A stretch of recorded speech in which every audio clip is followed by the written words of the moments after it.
élites latinoamericanas, una gran deslegitimación de las élites latinoamericanas por todos los años de neoliberalización, perdón. Esa neoliberalización había fracasó en los años 80 en América Latina, se hablaba de la década perdida en América Latina, y eso dio lugar a esa deslegitimación de los gobiernos liberales.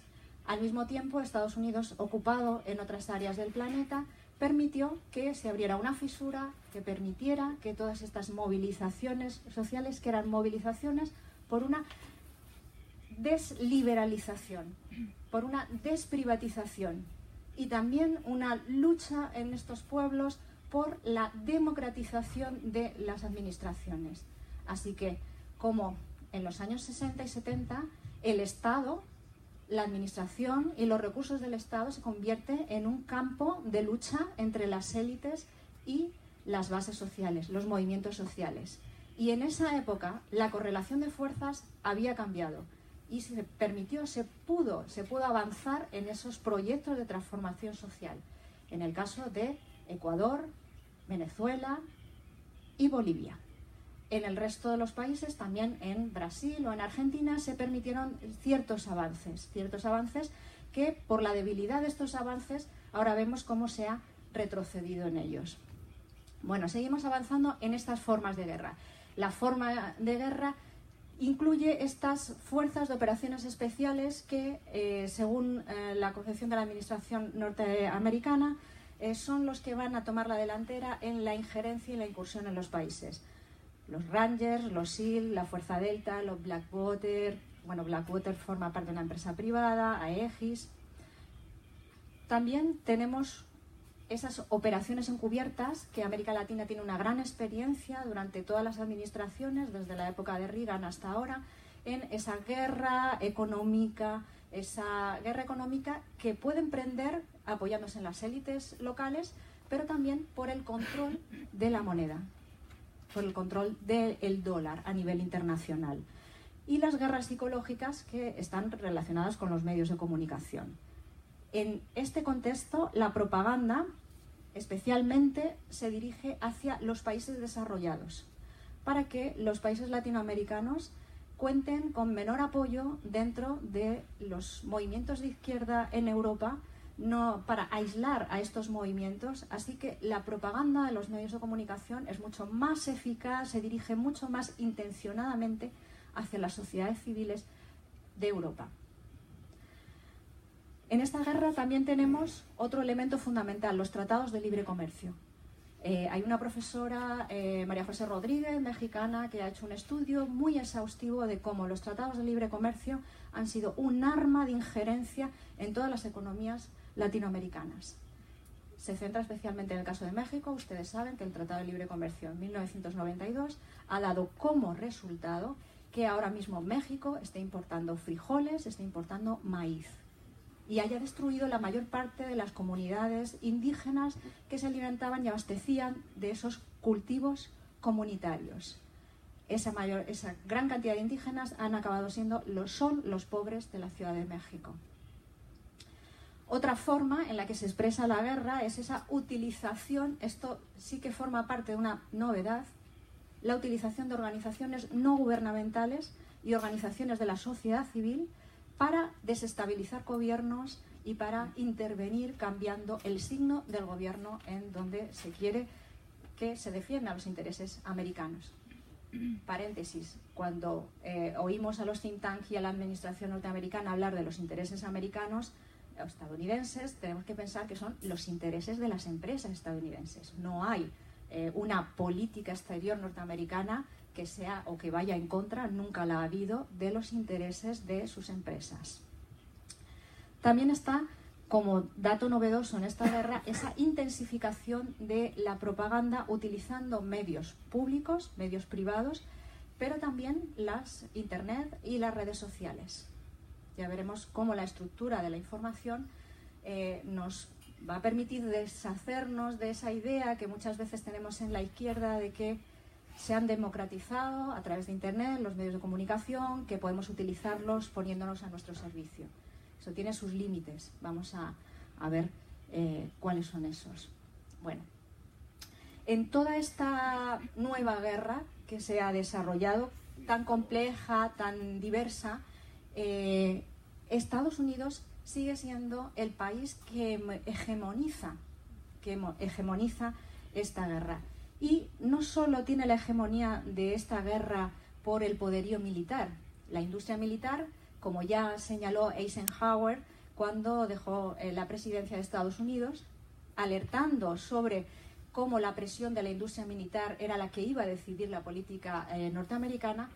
Bueno, no solo ahora mismo también Estados Unidos lidera esta hegemonía por ese poderío militar que ven ustedes aquí, ¿no? Las inversiones en guerra, y además Trump, estos son datos del 2016, Trump aumentó todavía el presupuesto militar, dobla el de todos los países. Pero no solo tiene la hegemonía por ese poderío militar y la inversión en armas, sino porque subordina mediante las aportaciones presupuestarias a la mayor parte de las instituciones internacionales que durante años han garantizado la paz, por ejemplo, el caso de Naciones Unidas. Además, Estados Unidos, desde la guerra contra Afganistán y Irak, ha puesto a su servicio el derecho internacional, actúa violando el derecho internacional sistemáticamente y no ajustándose a ninguna de las reglas del juego que fueron el resultado de la Segunda Guerra Mundial. Y, por supuesto, como les decía antes, tiene el control financiero de los intercambios a nivel internacional a través del dólar. A través del dólar puede intervenir y hacer tambalear, o como en Chile, aquí hay algunos compañeros chilenos, cuando Kissinger decía eso de que hagamos chillar a la economía chilena para acabar con el gobierno de Allende. Decía Julian Assange, el fundador de Wikileaks, que el imperio norteamericano no era un imperio clásico, sino que es un imperio moderno. Un imperio moderno que actúa a través de las embajadas, de las bases militares y de las organizaciones internacionales, como el Fondo Monetario Internacional o incluso ya la propia ONU. A esta afirmación de Julian Assange habría que añadirle que también utiliza, por supuesto, la propaganda. No olvidemos que si alguien utilizó la propaganda de guerra de forma sistemática y direccionada fue Estados Unidos, no la Unión Soviética, aunque se nos haya dado esa imagen. El primer país que utiliza la propaganda de guerra desde el Estado es Estados Unidos en la Primera Guerra Mundial. Bueno, pero no vamos a entrar en eso. Bueno, hay todas las guerras a lo largo de la historia, incluida esta guerra mundo en la que estamos inmersos, se apoyan en dos pilares: pilar militar y pilar ideológico. Bueno, aquí les recogía, curiosamente, el Papa Francisco, que no es ningún, digamos, no es una persona de izquierdas ni revolucionaria, decía precisamente esto que les vengo contando, que estamos viviendo una tercera guerra mundial. Pero esa tercera guerra mundial no somos capaces de verla porque se nos presenta en pedacitos, se nos presenta totalmente fragmentada. Sin embargo, si vemos los conflictos armados abiertos, hay 22 países que están en conflicto, armados. Esa es el único pedacito de la guerra que estamos viendo. Otro pedacito que vemos es el tema del terrorismo.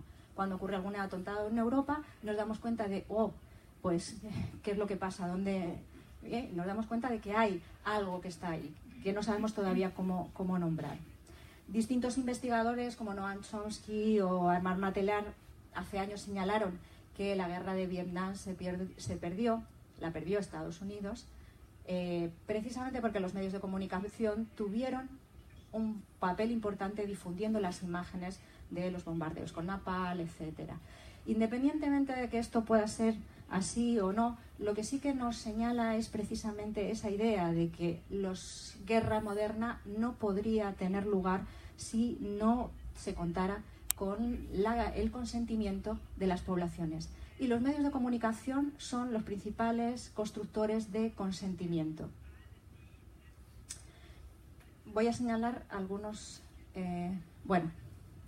¿Cómo se construye ese consentimiento? ¿Qué es lo que hay detrás? No nos vamos a detener aquí porque si no, no avanzamos, pero les quiero señalar que hay algunos documentos de, por ejemplo, el de Janes Arp, que es miembro y fundador de la institución llamada Albert Einstein, que sacó un texto, un manual, explicando muy bien, con mucho detalle, cómo llevar a cabo los golpes blandos y que está detrás de las revoluciones de colores en Europa.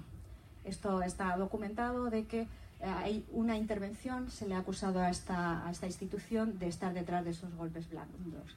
Quería simplemente traerlo aquí como imagen, luego en el debate podemos discutir en qué consiste exactamente. Especialmente en el caso de América Latina, ahora con la guerra contra Venezuela, con la injerencia, con la agresividad de los medios de comunicación hacia Venezuela, podemos encontrar que muchas de esas etapas se están cumpliendo, se están siguiendo al pie de la letra.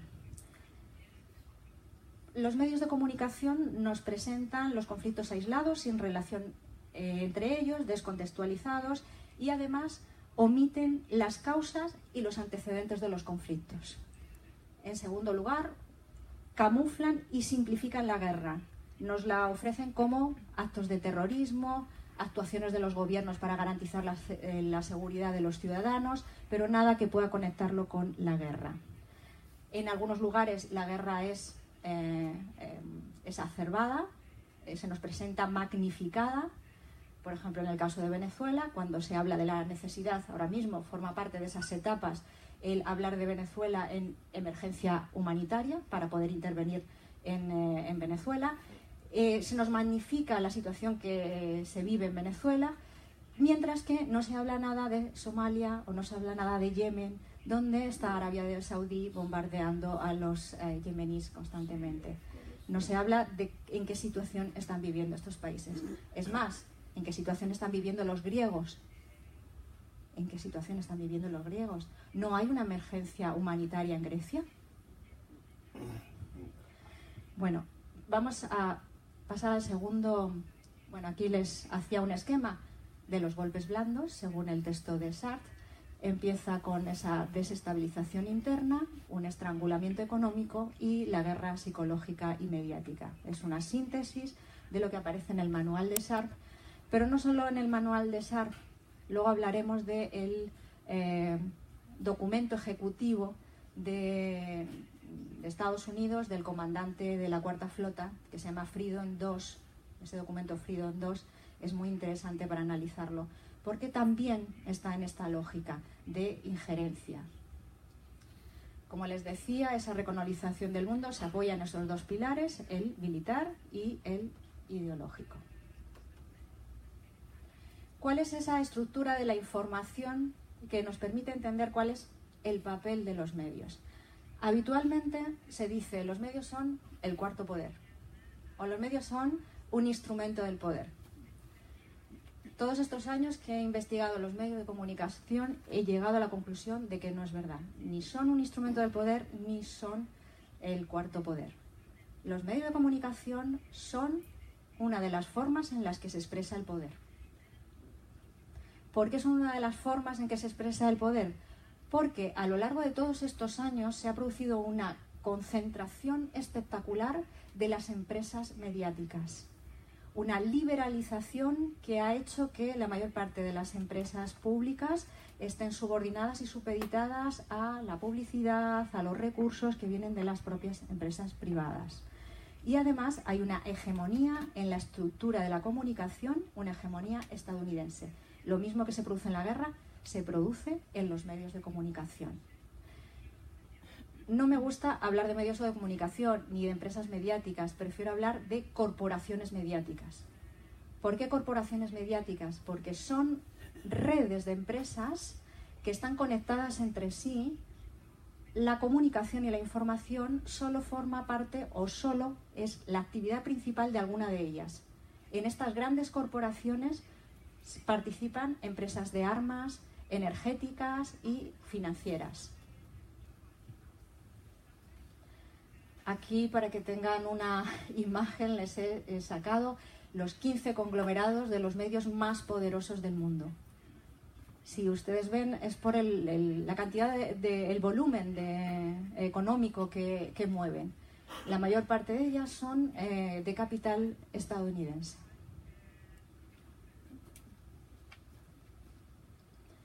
Pero para que ser más eficaces, en términos de cómo se controla la información, no solo en cantidad en volumen de dinero, podemos encontrar que hay realmente 6 grandes conglomerados que son los que controlan la mayor parte de la información que se distribuye en el mundo. La Time Warner, Viacom, CBS, Disney. Y si ven ustedes, capital norteamericano es en 3 de ellas completa, en otras tienen participación. Y solo en el caso de la alemana, Bertelsmann, hay cierta independencia en cuanto al capital y a la influencia.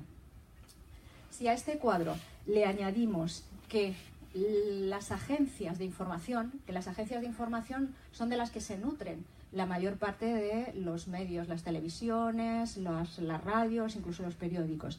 Esas agencias de información, hay la mayor parte de las 133 empresas, de las principales agencias, de esas 300 agencias, el 90% son de Estados Unidos y la Unión Europea. Y solo 80 están en Europa y 49 en Japón. O sea que también se da dentro de las agencias de información esa distribución. Bueno, hay que señalar también que ese control de la información afecta también a los periodistas. Luego vamos a debatir acerca de eso. A finales del 2014, el periodista y asesor del gobierno federal de Alemania, Udo Umfolte, hacía unas declaraciones a un medio de comunicación en las que señalaba que la mayor parte de los periodistas de los más importantes medios de comunicación de los países europeos estaban vinculados a la Fundación Marshall y a otros organismos transatlánticos asociados con la OTAN y Estados Unidos. Umfolte explicaba claramente cómo tiene lugar esa compra de los periodistas y nos decía en esa entrevista que hace: no te dicen que debas colaborar con la Alianza Atlántica, te invitan a visitar Estados Unidos, te ofrecen contactos útiles, no oficiales y oficiales que trabajan para la Agencia de Seguridad Nacional u otras agencias estadounidenses. Tú entablas amistades, ellos te hacen favores, tú les haces favores y al final acabas diciendo lo que a ellos les interesa que digas. Eso decía este periodista alemán en una entrevista. A esto hay que sumar la precarización de la profesión de los periodistas. La mayor parte de los periodistas son freelance. ¿Qué quiere decir eso? Que su puesto de trabajo depende de que puedan vender la mercancía que elaboran. ¿Y cuál es la mercancía que elaboran? Información, la noticia. Así que los periodistas se encuentran en una paradoja. Si hacen bien su trabajo como periodistas, pueden ser despedidos. Y si no hacen bien su trabajo, están faltando a los mínimos principios, ¿no?, de lo que debe ser un periodista, de informar. Esa es la coyuntura en la que están viviendo los periodistas. Además, todas las nuevas tecnologías lo que han hecho es acelerar los ritmos de la producción de esa mercancía que llamamos información. Y esa aceleración también ha supuesto un deterioro. Estamos recibiendo una información en muy mal estado, porque los periodistas ni tienen tiempo para elaborarla ni para informarse de lo que está pasando en sus países. Eso en el mejor de los casos. En el peor de los casos son perfectamente conscientes y no quieren elaborar otro tipo de información porque su puesto de trabajo está en juego. Pero también hay periodistas que, aun queriendo hacer su trabajo, ese ritmo al que se ven sometidos les impide el hacer bien su trabajo.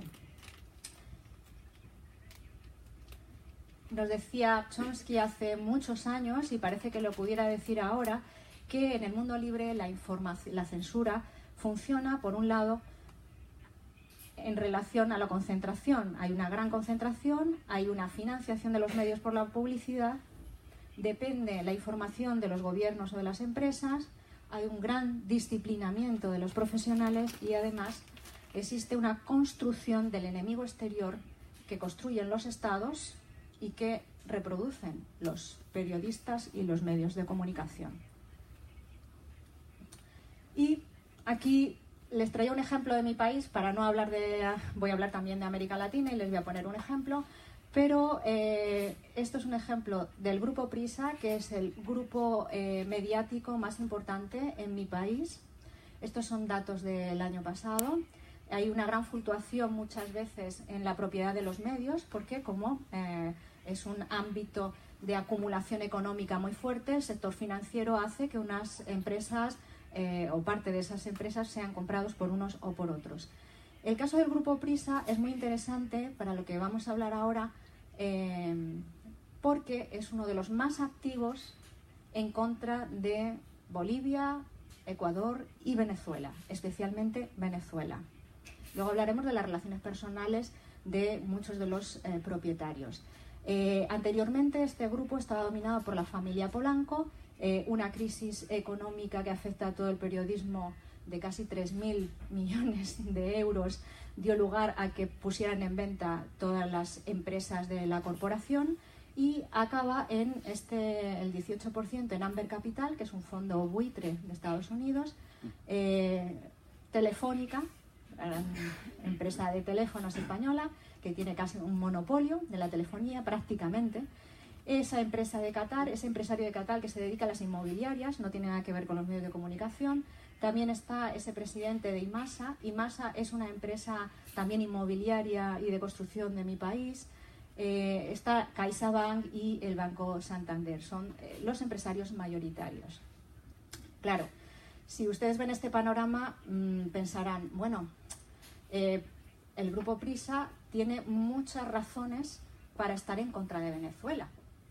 Entre otras cosas porque Telefónica, la empresa española, controla toda la telefonía móvil de Venezuela, por ejemplo. Aquí no aparece Repsol, pero Repsol también es uno de los inversores del Grupo Prisa. Entonces ustedes entenderán por qué cuando Evo Morales detuvo a directivos de la empresa Repsol porque estaban desviando recursos y estaban estafando al gobierno de Bolivia, el diario estrella del Grupo Prisa, que es el diario El País, emprendió una campaña contra Evo Morales con los titulares: Evo Morales ataca los intereses españoles en Bolivia. Intereses españoles, fíjense ustedes, también los españoles tenemos, parece ser, propiedad o inversiones en Repsol. A mí todavía no me han llegado los beneficios, pero bueno, estoy esperando a que me lleguen. Bueno, vamos a pasar a casos muy concretos de cómo se da y por qué todos estos grupos acaban en lo que nos atañe ahora. No me gusta utilizar la palabra manipulando, lo que hacen es trabajar y crear informaciones en mal estado, distorsionadas, para atacar a Cuba y a Venezuela. En concreto, porque son una amenaza, estos proyectos de país son una amenaza para las grandes corporaciones. Y son una amenaza en ese doble sentido que hablábamos antes con el tema del modelo de desarrollo. Primero, porque son países que se plantean la soberanía política y además la soberanía económica. Este fin de semana se cumplió el 50 aniversario del asesinato de Ernesto Che Guevara.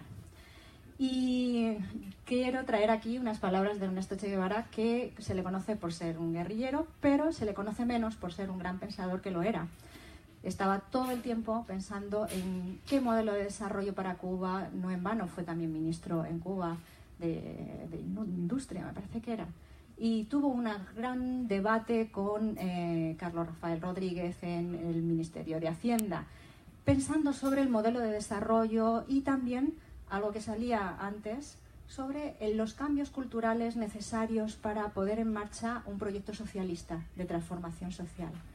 Decía Ernesto Che Guevara en un texto que se llama Cuba, excepción histórica o vanguardia revolucionaria, que todos los países latinoamericanos, los países viviendo en el subdesarrollo, a donde se les había llegado para que no pudieran construir ninguna alternativa diferente, decía, si solo tenemos la soberanía política y no tenemos independencia económica, jamás vamos a poder construir un sistema distinto. Bueno, las amenazas que representan estos proyectos, en mayor o menor grado, tienen que ver con la lucha por la soberanía política y por la independencia económica. Esas son las claves. En el caso de Cuba, que tradicionalmente ha sido un objetivo de guerra para mi país y para las corporaciones mediáticas de mi país, hay algo, no, por supuesto no es un tema de recursos, no es un tema de recursos económicos. Ustedes saben que lo que tiene Cuba tiene que ver con la dignidad y con ese mal ejemplo de los cubanos, que siendo una isla que no tiene absolutamente de nada, ha sido capaz de sobrevivir con el sistema más igualitario, más justo y que mayor se ha integrado o que más respeto ha tenido al medio ambiente. Es el único sistema que la huella no ha aumentado la huella ecológica, o sea, que defiende todos esos valores con la naturaleza. Luego podemos hablar de en qué situación se encuentra a Cuba, ¿no?, ahora en estos momentos. Y en el caso de Venezuela, pues está esa independencia política, pero sobre todo la económica. No olvidemos que es las reservas de petróleo más importantes, como se ha visto aquí, pero no solo de petróleo, de agua y de minerales raros, como puede ser el coltán, como puede ser el litio. Eso es una gran amenaza si el ejemplo de que estos países pueden ser soberanos en cuanto a la disposición de sus recursos los convierte, por supuesto, en un enemigo.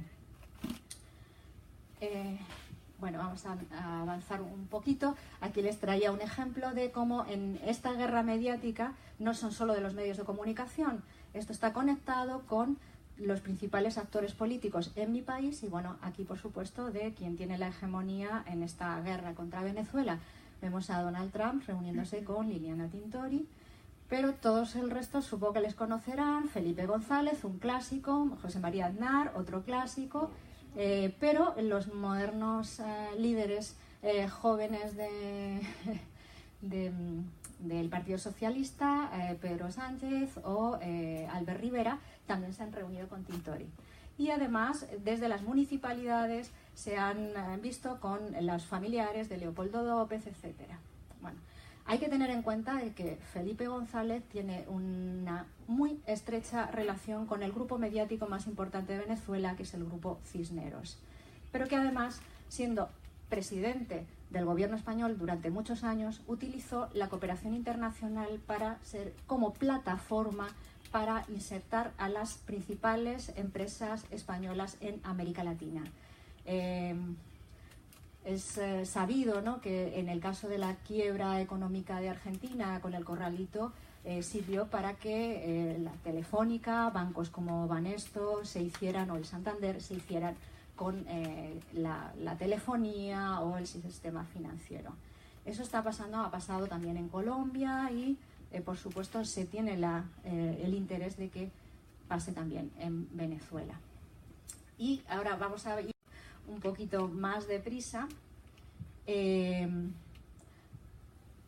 Estos son imágenes que ustedes pueden decir, bueno, ¿y de dónde son? Algunos las habrán visto. Son de los pacíficos manifestantes venezolanos, fotos que no solían salir, las guardaban en las gavetas cuando aparecían estas imágenes de estos jóvenes bien equipados enfrentándose a la Guardia Nacional.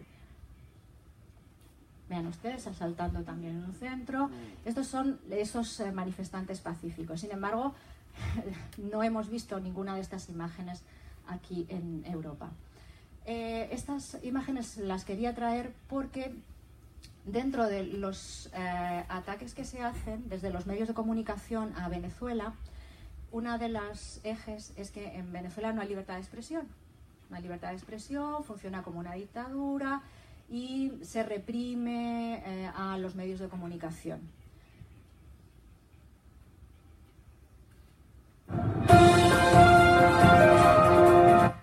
Perdonen, no quería asustarles. Bueno. Bien. quería pasar aquí directamente porque me parece uno de los temas más interesantes para ver cómo están conectados los medios en América Latina y traer el ejemplo de Venezuela con toda la propaganda que se distribuye desde Europa. En Venezuela, según